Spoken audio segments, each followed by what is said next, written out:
Hello my dear students, warm welcome once again. जैसे कि आप सबको पता है कि सुपर साइंस एमसीक्यू सीरीज हम लेकर आए हैं और इसी सीरीज में आज आपकी क्लास नंबर 11th है। तो अब तक जो 10 क्लासेस हुई हैं वो आपको जो है डिस्क्रिप्शन में और आपको जो लिंक जो है वो अवेलेबल हो जाएंगे, तो उनको भी जरूर देखिएगा। और ये सब क्वेश्चंस जो है आपके अपकमिंग एग्जाम्स में आप इनको जरूर देखेंगे। ठीक है, तो let's start today's class. First question है, what is the process by which an organisms genetic information is altered. तो प्यारे बच्चों, जितने भी लिविंग ऑर्गेनिजम्स हैं उनके अंदर जो सबसे इंपॉर्टेंट चीज है वो क्या होते हैं? जीन्स। ठीक है, और जीन्स जो है वो कहाँ से आते हैं? आपके पेरेंट्स द्वारा। ठीक है, लेकिन अगर इन जीन्स में जो है कुछ चेंज आ जाए तो वो चेंज किस कारण आ सकता है? ठीक है, तो ये जो चेंज आते हैं आपके, ये डिजीज है या फिर जैसे रेडियो एक्टिव एलिमेंट्स हैं। ठीक है, आप जैसे आप हॉस्पिटल जाएंगे तो आप देखते हैं कि एमआरआई मशीन से जो है आपको डिस्टेंस रखना है।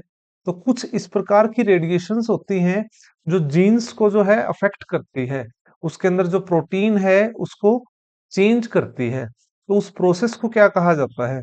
तो ये आपका ऑप्शन ए क्या है इसका राइट आंसर? म्यूटेशन होता है। तो जीन्स के अंदर जो म्यूटेशन होता है वही एक्चुअल जो ओरिजिनल जीन्स है उनमें चेंज ले आता है। तो इस क्वेश्चन का ऑप्शन ए क्या है राइट आंसर? जैसे कि आप डायग्राम में भी देख पा रहे हैं, ये हमारे नॉर्मल जीन्स है। आप कह सकते हैं कि डीएनए का स्ट्रक्चर है, जीन में क्या है? डीएनए का स्ट्रक्चर। ठीक है, तो इसके अंदर जो आपको प्रोटीन्स का जो आपको स्ट्रक्चर दिखाई दे रहा है वो क्या है? नॉर्मल है। लेकिन जैसे ही जेनेटिक म्यूटेशन होता है तो जो डीएनए के स्ट्रक्चर है उसके अंदर जो प्रोटीन है उसकी शेप एबनॉर्मल हो जाती है और इसी को कहा जाता है जेनेटिक म्यूटेशन।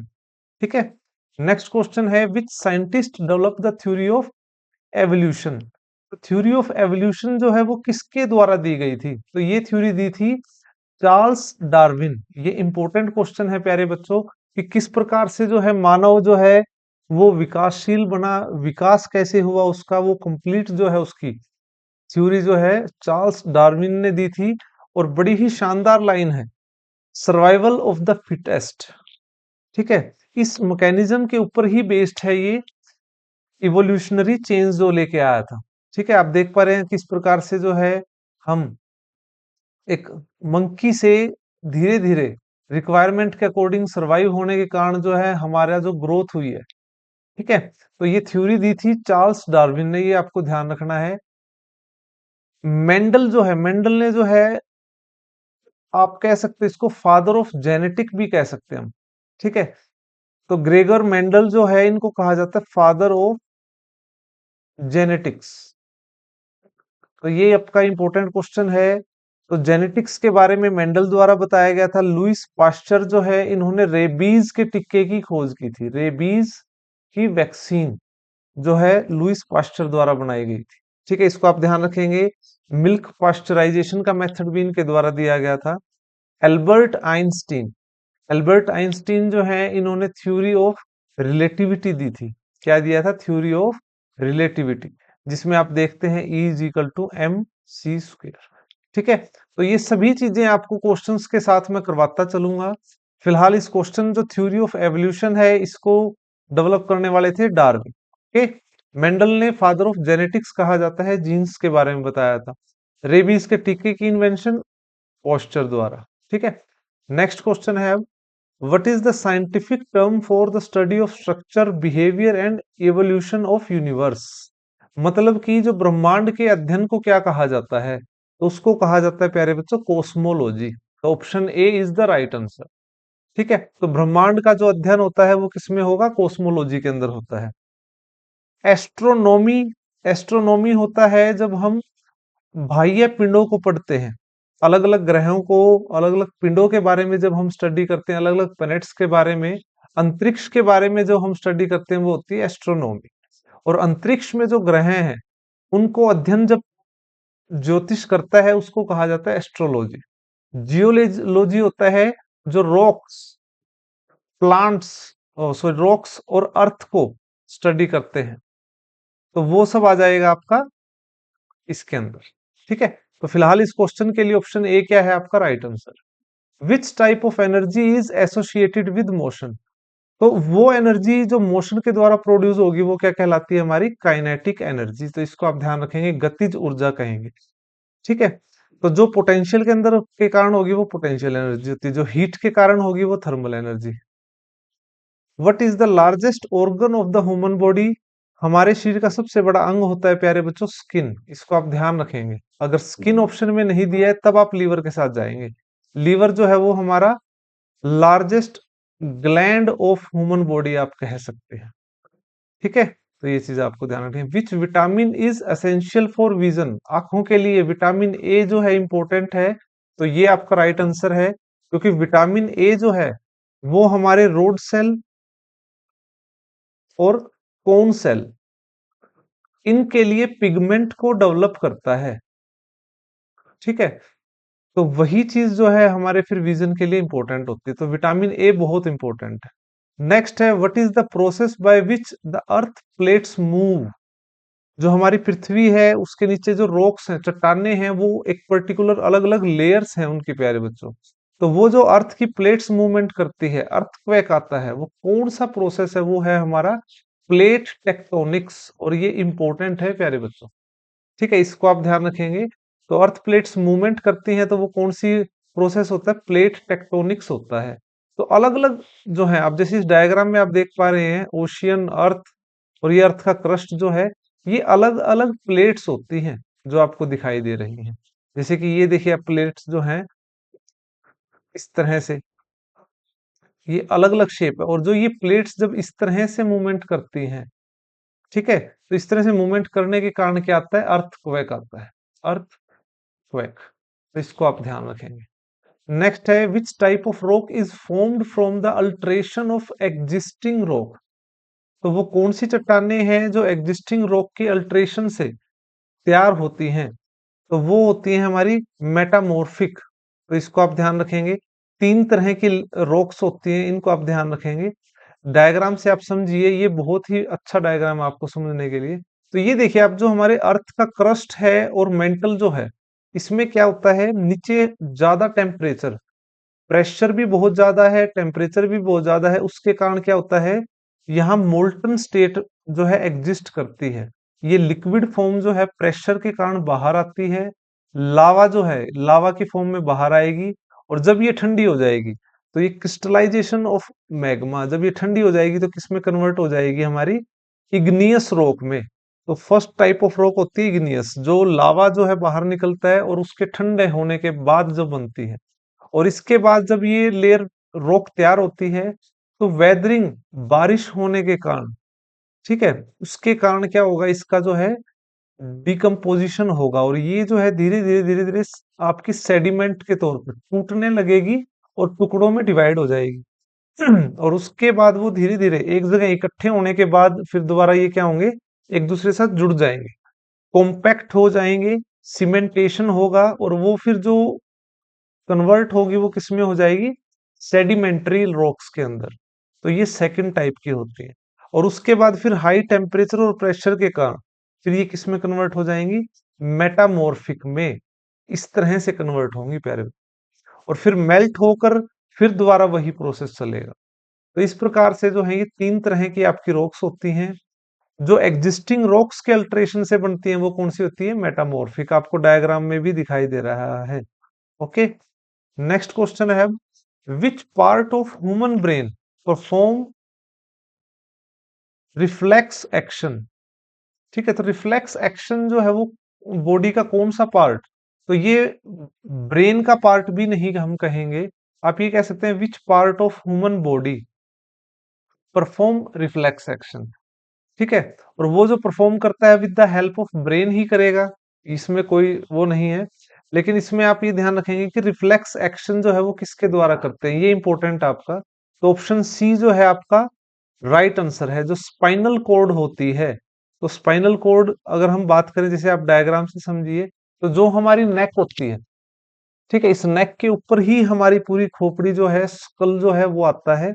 तो स्पाइनल कॉर्ड किस प्रकार से इस रिफ्लेक्स एक्शन को प्रोड्यूस करती है, जैसे कि कोई मच्छर एकदम से आंखों में आएगा तो हम आंखें ब्लिंक करेंगे, किसी भी गर्म चीज को अगर हम टच करेंगे इमीडिएट हमें रिस्पॉन्स मिलेगा कि उसके टेम्परेचर का, और हम हाथ को दूर लेके जाएंगे। तो ये डायग्राम भी आपको इसी तरह से समझा रहा है कि जैसे ही कोई हॉट ऑब्जेक्ट की तरफ हमने हाथ लगाया, हमें टेम्परेचर का पता चला, तो इस प्रकार से जो न्यू न्यू जो ये इम्पल्स है, इम्पल्स हमारे न्यूरॉन्स के थ्रू हमारे ब्रेन तक, सॉरी स्पाइनल कोड तक पहुंची। ठीक है, और वहां से फिर हमें कमांड मिली है इस प्रकार से। और फिर ये जो ये आपके, आप कह सकते हैं कि जो है ना न्यूरॉन्स हैं, ये कमांड देंगे और हम हाथ को दूर लेके जाएंगे। ठीक है, तो ये जो एक्शन होगा ये बहुत ही सेकंड के बहुत छोटे हिस्से में होता है। तो ये आपके जो है रिफ्लेक्स एक्शन कहलाते हैं, और इसको परफॉर्म करता है हमारा स्पाइनल कोड। तो ये आप ध्यान रखेंगे, रिफ्लेक्स एक्शन जो है वो किसके द्वारा कंट्रोल किया जाता है? स्पाइनल कोड के द्वारा। नेक्स्ट है, विच साइंटिस्ट डिस्कवर्ड ग्रेविटी? तो ग्रेविटेशन किसने बताया था? आइजैक न्यूटन के द्वारा बताया गया था। ठीक है, इसको आप ध्यान रखेंगे। गैलीलियो, एल्बर्ट आइंस्टीन और ये जो है, which type of energy is produced by sun? Sun कौन सी एनर्जी प्रोड्यूस करेगा? सोलर एनर्जी प्रोड्यूस करेगा। ऑप्शन बी क्या है आपका right answer. What is the scientific term for study of structure of living organism? तो लिविंग ऑर्गेनिजम्स के जो स्ट्रक्चर है उसको स्टडी करने के लिए आपने हॉस्पिटल में देखा होगा लिखा होता है, तो एनाटोमी जो है ये टर्म यूज करते हैं हम लिविंग ऑर्गेनिजम्स के स्ट्रक्चर को स्टडी करने के लिए। अलग अलग हमारे जो ऑर्गन सिस्टम है उनको स्टडी करते हैं हम फिजियोलॉजी में। बायोलॉजी में हम लिविंग ऑर्गेनिज्म को स्टडी करते हैं। इकोलॉजी में हम इन्वायरमेंट को स्टडी करते हैं। विच type of wave is used in radar technology? तो रेडार टेक्नोलॉजी में किसे हम यूज करेंगे? तो रेडार टेक्नोलॉजी में हम यूज करते हैं रेडियो वेव्स। ठीक है, जो क्या है आपकी 300 गीगा हेजर्ट से 3 के हेजर्ट तक इसकी रेंज है। और ये इस प्रकार से काम करती है कि देखिए, ट्रांसमीटर क्या करता है? रेडियो वेव्स को ट्रांसमिट करेगा, और रेडियो वेव्स जो है एंटीना के थ्रू जब जाएंगी, तो वापिस जो सिग्नल जो है जब एरोप्लेन से मिलेगा, तो ये वापिस आकर डुप्लेक्सर के थ्रू रिसीवर को जो है कमांड देगी, और उसी से हमें पता चलेगा कि भाई एक प्लेन जो है वो इस पर्टिकुलर डायरेक्शन में अवेलेबल है। तो इसी टेक्नोलॉजी को कहा जाता है रेडार टेक्नोलॉजी। और रेडार टेक्नोलॉजी में कौन सी इलेक्ट्रोमैग्नेटिक वेव यूज होती है? Radio waves. नेक्स्ट क्वेश्चन है, which scientist developed the theory of relativity? तो थ्योरी ऑफ रिलेटिविटी जो है बताई गई थी एल्बर्ट आइंस्टीन द्वारा। ठीक है, इन्होंने ही फार्मूला दिया था एनर्जी का, मास का, इस प्रकार से E is equal to M C square. तो ये फार्मूला जो है इस थ्योरी का ही में यूज किया गया था, तो इसको आप ध्यान रखेंगे। नेक्स्ट आ जाते हैं, फंक्शनल यूनिट ऑफ किडनी। जो किडनी है उसकी जो फंक्शनल यूनिट क्या है, सबसे बेसिक यूनिट क्या है? और ये काफी इंपॉर्टेंट क्वेश्चन है प्यारे बच्चों। तो ये देखिए, आप हमारी जो किडनी होती है ये बीन शेप की होती है, और इस बीन शेप की किडनी के अंदर 10 लाख नेफ्रॉन्स पाए जाते हैं। 10 लाख नेफ्रॉन्स जो है वो पाए जाते हैं, और इन नेफ्रॉन्स को ही कहा जाता है फंक्शनल यूनिट ऑफ किडनी। तो ऑप्शन बी क्या है हमारा राइट आंसर है। तो नेफ्रॉन्स का भी आपको स्ट्रक्चर दिखाई दे रहा है। तो बेसिकली किडनी क्या करती है? हमारी ब्लड प्यूरिफिकेशन का काम करती है। ठीक है, तो ये जो नेफ्रॉन्स के अंदर जब अनफिल्टर्ड ब्लड जाएगा, तो ये जो पोर्शन आपको दिखाई दे रहा है इसको कहा जाता है ग्लोमर्युलस। तो इसके अंदर जब ब्लड जाएगा, तो जो इसके अंदर जो है टॉक्सिक मटेरियल्स हैं वो बाहर आ जाएंगे। ठीक है, यूरिन के थ्रू। बाकी जो उसके बाद प्योर जो ब्लड है वो वापिस से जो है बॉडी के अंदर ट्रेवल करेगा। तो इस क्वेश्चन का ऑप्शन क्या है? ऑप्शन बी जो है वो राइट आंसर है। फंक्शनल यूनिट ऑफ किडनी क्या है? नेफ्रॉन। नेक्स्ट क्वेश्चन है, which type of rock is formed from compressed sediments? तो जब जो हमारे इग्नियस रॉक जो है वो बारिश के कारण डिके होगा, उसका वो छोटे छोटे हिस्सों में टूट के जाएगी, तो वो जो कंप्रेस्ड सेडिमेंट्स हैं, तो वो किस में कन्वर्ट हो जाएंगे? हमारी सेडिमेंट्री रॉक्स के अंदर। तो ऑप्शन बी इसका राइट आंसर होगा, इसको ध्यान रखेंगे आप। Which vitamin is essential for bone health? तो बोन हेल्थ के लिए विटामिन डी, आंखों के लिए विटामिन ए, ब्लड का क्लोटिंग के लिए विटामिन के। तो इस क्वेश्चन का ऑप्शन बी जो है वो राइट आंसर है। What is the largest bone in human school? तो ह्यूमन स्कल जो है प्यारे बच्चों, ये कंप्लीट जो हमारी बॉडी है,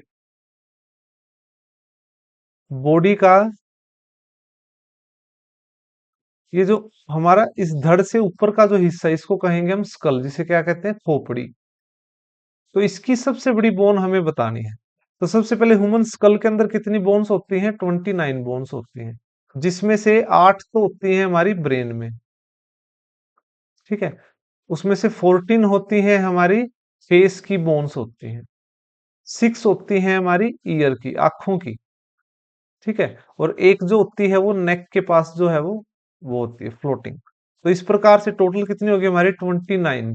तो आपको ये क्वेश्चंस ध्यान रखने हैं, ह्यूमन स्कल के अंदर कितनी बोन्स होती हैं? 29। ब्रेन के अंदर 8, फेस के अंदर 14, ईयर के अंदर हमारे 2 पेयर ऑफ ईयर्स जो है, इसमें 6 होती है, और एक जो है वो फ्लोटिंग होती है, वो हमारे यहाँ पे नेक पे। तो यहाँ अब लार्जेस्ट बोन पूछ रहा है, तो लार्जेस्ट बोन जो है वो ये होती है हमारी, जो है ना, ये ग्रुप ऑफ 8 बोन्स, ठीक है। 8 बोन्स का जो है उसे कहा जाता है क्रेनियम बोन, ठीक है। तो इसको आप ध्यान रखेंगे। तो ये लार्जेस्ट बोन होती है हमारे स्कल की, और हमारी ह्यूमन बॉडी की होती है फीमर, जो हमारी जांग की हड्डी होती है, ठीक है। अगर आप इसको डायग्राम से देखो तो ये जो पार्ट है, इसे क्रेनियम बोन का पार्ट कहा जाता है, ये जो है ना सारा का सारा ये वाला, ठीक है। बाकी जो ऑप्शन है आपके, जो मैंडिबल है, मैक्सिला है, ये आप देखिए। जो हमारा नीचे वाला जबड़ा होता है उसे कहा जाता है मैंडिबल, और जो ऊपर वाला जबड़ा है उसको कहा जाता है मैक्सिला। तो ये आप ध्यान रखेंगे, इंपॉर्टेंट है। और वो जो हमारी पीयूष ग्रंथि है वो यहाँ पाई जाती है सेफेनोइड बोन के अंदर। इसको भी आप ध्यान रखेंगे, कौन सी? पीयूष ग्रंथि, पीयूष ग्रंथि, ठीक है। ये आ जाता है। Which scientist discovered penicillin? तो ये क्वेश्चन बहुत बार एग्जाम में आता है, इजी भी है, रिपीटिटिव क्वेश्चन है ये। तो साइंटिस्ट जिन्होंने पेंसिलिन की डिस्कवरी की थी, तो वो कौन थे? अलेक्जेंडर फ्लेमिंग थे। एंटीबायोटिक जो है बनाई जाती है इसकी हेल्प से, पेंसिलिन की हेल्प से, ठीक है। तो ये आप ध्यान रखेंगे। What is the unit of electric power? Power की यूनिट होती है वाट। पावरफुल व्यक्ति क्या है? वॉट लगा सकता है। तो ऑप्शन डी क्या है? Right answer. ओम किसकी होती है? रेजिस्टेंस की। एम्पियर किसकी होती है? करंट की। वोल्टेज की क्या होती है? वॉट। तो इसको आप ध्यान रखेंगे। Which gas is responsible for global warming? तो ग्लोबल वार्मिंग के लिए कौन सी गैस सबसे ज्यादा? Carbon dioxide. इसको आप ध्यान रखेंगे। The power house of cell, कोशिका का बिजली घर किसको कहेंगे? माइटोकॉन्ड्रिया को। Option C is the right answer.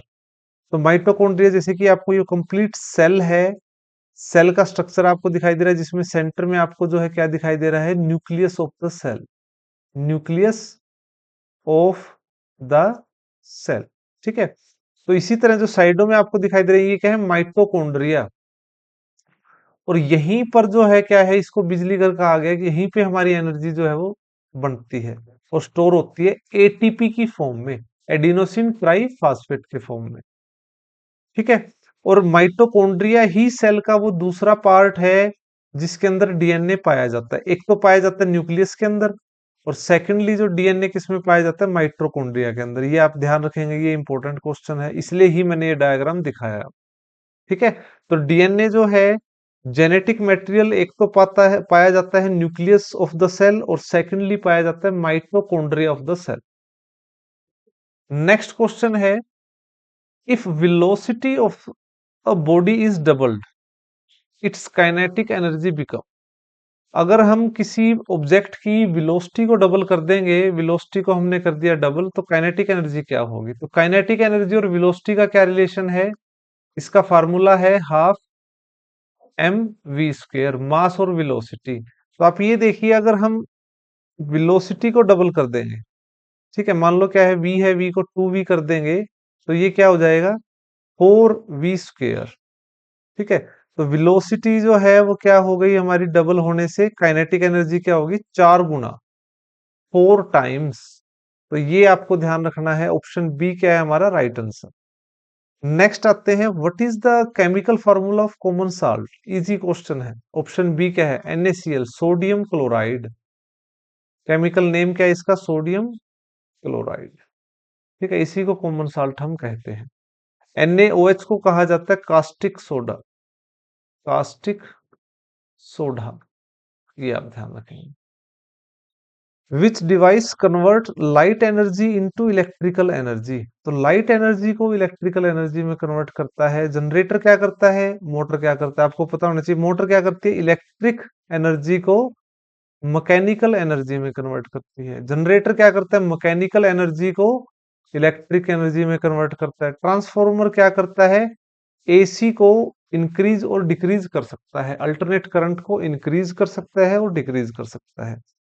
तो रेस्ट ऑफ कौन सा बच गया, ऑप्शन सी क्या है हमारा right answer, photo electric cell. Photo का मतलब ही क्या होता है प्यारे बच्चों, लाइट। तो इस क्वेश्चन का जो है राइट आंसर क्या, ऑप्शन सी। नेक्स्ट क्वेश्चन है, a person standing between two parallel mirror. ठीक है, अगर कोई ऑब्जेक्ट जो है वो दो मिरर के बीच में खड़ा है, ये अच्छा क्वेश्चन है। ठीक है, डिफेंस के बच्चों के लिए बहुत इंपॉर्टेंट है। मान लो ये क्या है, दो प्लेन और पैरेलल मिरर खड़े हैं। ठीक है, तो ये दो मिरर हैं, पैरेलल हैं, अगर इसके बीच में कोई ऑब्जेक्ट है, ठीक है, तो उसकी इमेज कितनी बनेगी।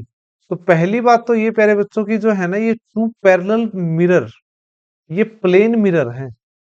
और प्लेन मिरर जो है, इसकी जो फोकल लेंथ होती है, फोकस लेंथ जो है वो क्या होती है, इन्फिनिटी पे होती है, इन्फिनिटी। ठीक है, तो इसलिए जो है अगर ये पैरेलल है तो ये इनफाइनाइट इमेज ही बनाएंगे। तो इसका ऑप्शन सी क्या होगा आपका राइट आंसर। ये बहुत टेक्निकल और इंपॉर्टेंट क्वेश्चन है आप सबके लिए। नेक्स्ट है, what is the primary driving force of ecosystem. तो हमारा जो इकोलॉजी है, हमारा जो इकोसिस्टम है कंप्लीट, उसके अंदर जो प्राइमरी ड्राइविंग फोर्स कौन सी हो सकती है। तो ये तो क्वेश्चन का आंसर तो देखिए आप पहले तो रॉन्ग ऑप्शंस देखिए। देखिए ये नहीं हो सकता, कार्बन डाइऑक्साइड नहीं हो सकती, बायोगैस नहीं हो सकती, तो सोलर एनर्जी को हम कह सकते हैं कि प्राइमरी ड्राइविंग फोर्स। ठीक है, ऑप्शन सी क्या होगा राइट आंसर। नेक्स्ट है, what is the function of nucleus of cell. ठीक है, तो कोशिका का केंद्रक इसको कहा जाता है, न्यूक्लियस को। और न्यूक्लियस का फंक्शन क्या है, इसका फंक्शन है it contain genetic material for the cell. ठीक है, तो इसलिए इसको कहा जाता है कोशिका का केंद्रक। At which point of the earth there is no gravity. पृथ्वी का वो कौन सा सिरा है, कौन सा हिस्सा है जहां पर कोई ग्रेविटी नहीं है। तो वो हो सकता है at the centre of earth, जो हमारी ये अर्थ है, अर्थ के अंदर जो केंद्र बिंदु है, यहां पे आप कह सकते हैं। ठीक है ना, तो ये चीज आपको ध्यान रखनी है। तो जो सेंटर है हमारी अर्थ का, वहां पर हम कह सकते हैं कि ग्रेविटी क्या है, जीरो। ऑप्शन बी क्या होगा आपका राइट आंसर। लास्ट क्वेश्चन है, which of the following birds can not fly. ठीक है, तो ऐसा कौन सा पक्षी है जो उड़ नहीं सकता। बाज भी उड़ सकता है, चिड़िया तोता सब उड़ते हैं, तोता उड़ मैना उड़, तो कीवी नहीं उड़ता है। तो ऑप्शन बी क्या है आपका राइट आंसर। तो इसके साथ हमारे जो है ये 30 क्वेश्चंस कंप्लीट होते हैं। कोई भी आपका इशू है वो कमेंट बॉक्स पे मुझे मैसेज जरूर कीजिएगा। आज की क्लास में इतना ही, धन्यवाद।